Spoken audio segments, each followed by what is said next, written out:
This is another video brought to you by the Ichiban Productions. Like, comment, subscribe.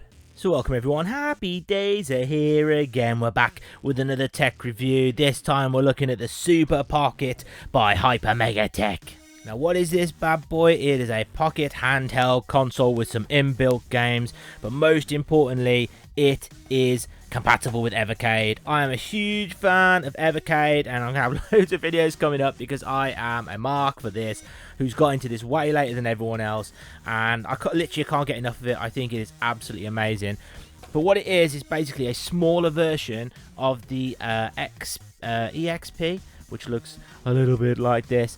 So this is the smaller brother of it than the big boy one here. This is about 120 quid. This one is a cheeky £50. It's smaller. It has less features than the big one, but I'll talk more about that a little bit later. But yeah, it's a nice little addition for a small cost. So completely honest, I am going to embarrass myself with some pronunciation in a second. But there are two versions of this. There is this teal green version that has Taito, oh gosh, don't hate me for saying it wrong, games involved. They're arcade games, there's 18 of them included, and there is a different version to it as well that you can also get, that's yellow, which has Capcom games. Now for me, I went for this one instead of the yellow one because the Capcom games that are on the other version, the yellow version, which is shown on screen now, are also on the EXP Evercade that I've got. So therefore, I didn't want to cross over, I wanted something unique and different. Now you can't get these in a standalone cartridge, so if you want to play these games, the only place you'd get it is on the Super Pocket. As I said, there are 18 games included, but there is a cartridge slot at the back to put other Evercade games in, so technically you can increase the library here by putting in Evercade cartridges. Preloaded with games, honestly, I can't explain to you how much of a mark I am for Evercade. I think they're doing such a great job. I could talk about them forever, but you don't want to hear all that. What you want to find out is this actually worth the money?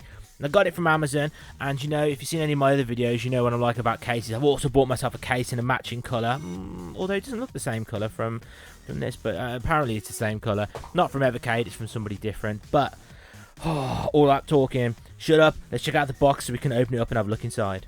So checking out the front of the box, you get the glorious visage of what you actually have purchased with your money. So it's from Hyper Mega Tech, which I think is a sister company to Evercade, hence they can use the Evercade stuff. 18 game classics. I love the metallic logo in on here, it just gives it a bit more of a premium feel. And on the side we've got some of the games that are included, and on the other side we've got the others. I guess the Capcom one must be number 2 if this is number 1. Evercade is so clever, they label and number their cartridges, which I don't know, just adds to that collectability. Honestly, I'm brutal for this.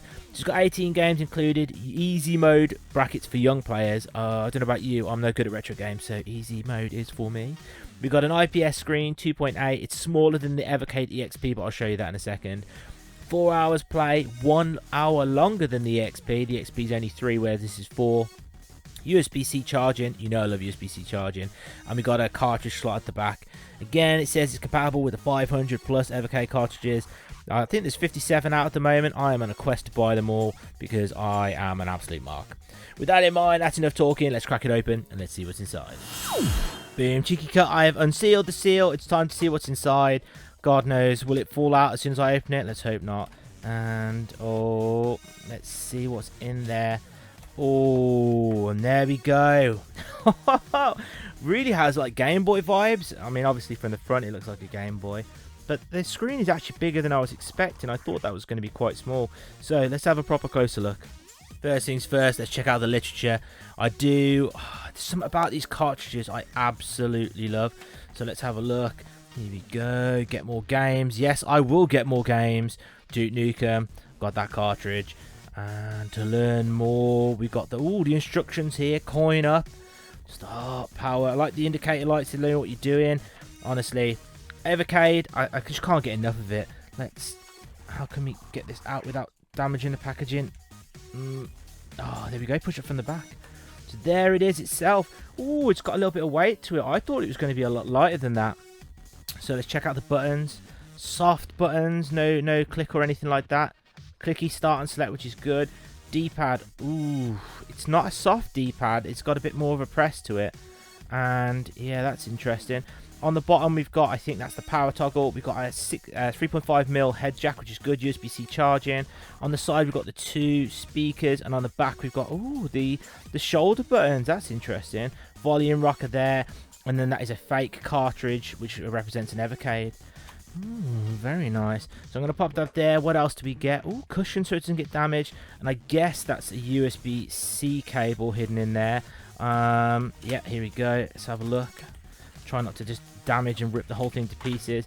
USB-A to USB-C. Nothing special about that cable. Not braided or anything like that. It's a standard one.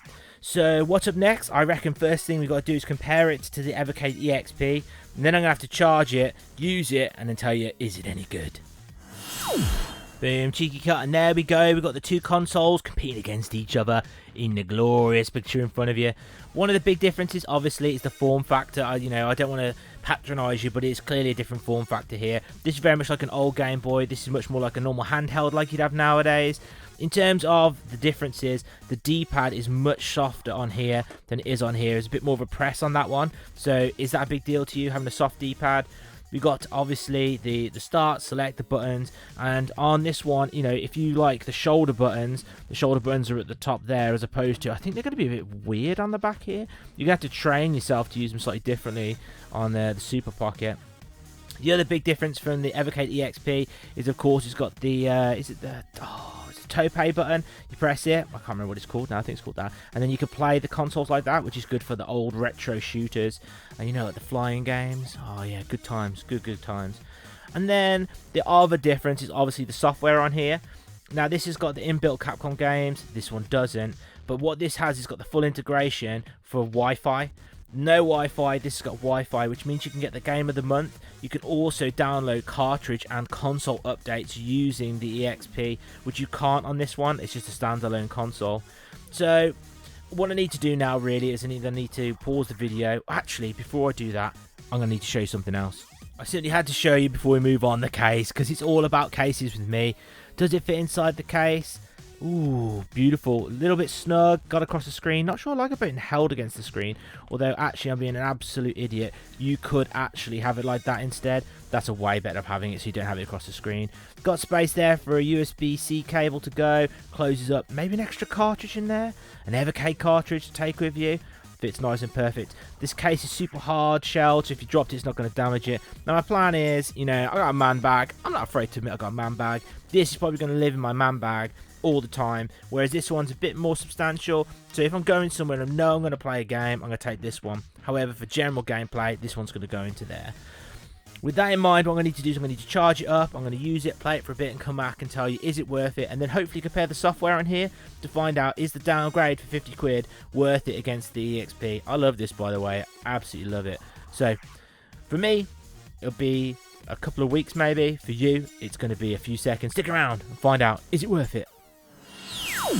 Boom, and I'm back. Like I said, I'll be back. So, I've had a time to play the Super Pocket. I've had time to play even more of the Evercade EXP. What are my thoughts? What are the differences? Well, let's find out. First big difference between the two is the screens. Oh, that one's gone off. Let's click there. So the screens, obviously, that's widescreen. That's not. Again, is that going to be an issue for you? It depends. This one's got the inbuilt games. If you click the menu button, we can go to Evercade, and that's where it'll be if you put a cartridge in the back. We've got the settings. There were more settings on this than I thought there would be. Obviously, it's got display, but it's got the original ratio, pixel perfect, full screen. It's also got the shaders and scan lines, which I think is quite nice. Sound, language, difficulty. Again, if you're on that easy mode because you're a noob or you're like me and no good at retro games, it automatically puts those arcade games into easy for you. Licenses and credits, and away you go.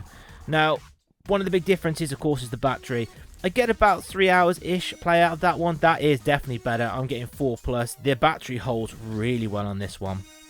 So if your battery's a big difference, this one's better for you. However, there are some stuff that's missing on this one that's not on the other one.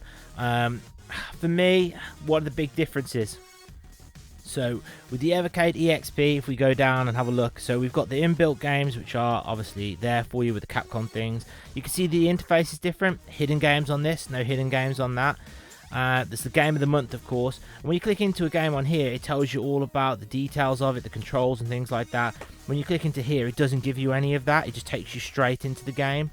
Whereas on the Evercade, it gives you some information.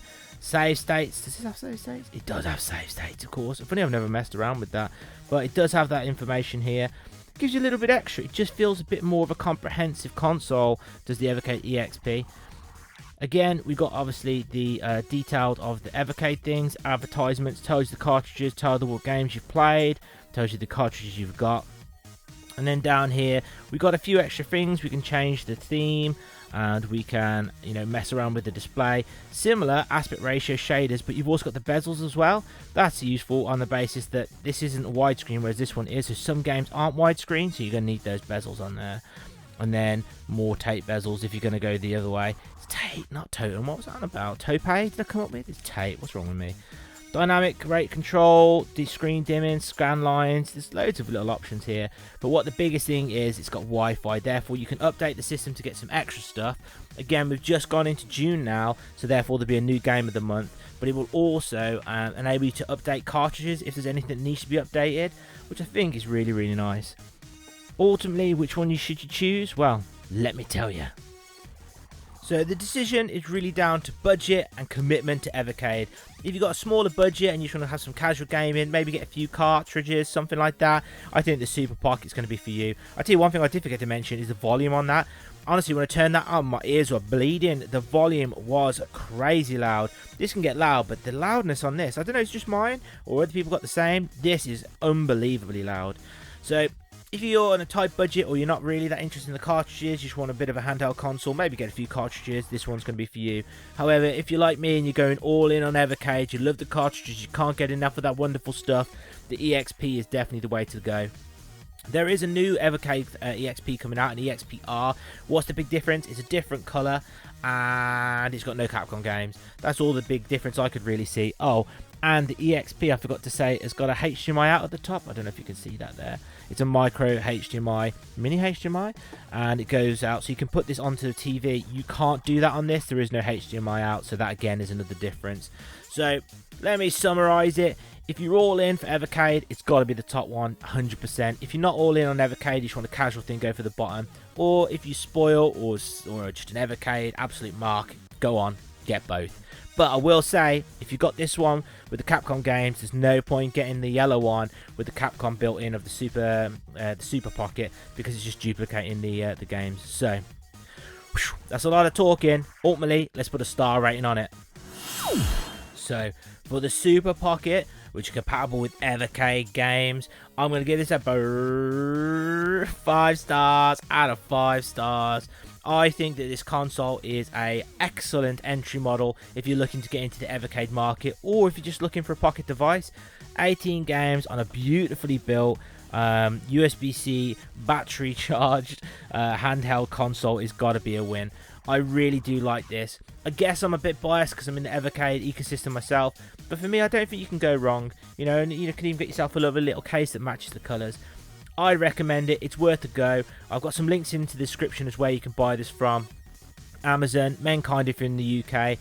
Yeah, I would recommend it, but I'd also recommend the EXP. But like I said, it depends on what you're going to do. Are you all in or you're not? With that in mind, if you enjoyed the video, please give it a cheeky thumbs up. And if you've got any questions or comments, post them in the comment section below. I'll reply to each and every comment. If you're curious about anything, just post a question or a comment. You get a reply. I got time for you if you've got time for me. And with that in mind, press the subscribe button. It literally costs you nothing, and it helps me on the journey to 1,000 subscribers. Go on. It's totally free. It's a second for you, but honestly, it would mean the absolute world to me. And with that in mind, you know what I'm going to say. Look after yourselves, take care of the people around you, and most importantly, stay out of trouble.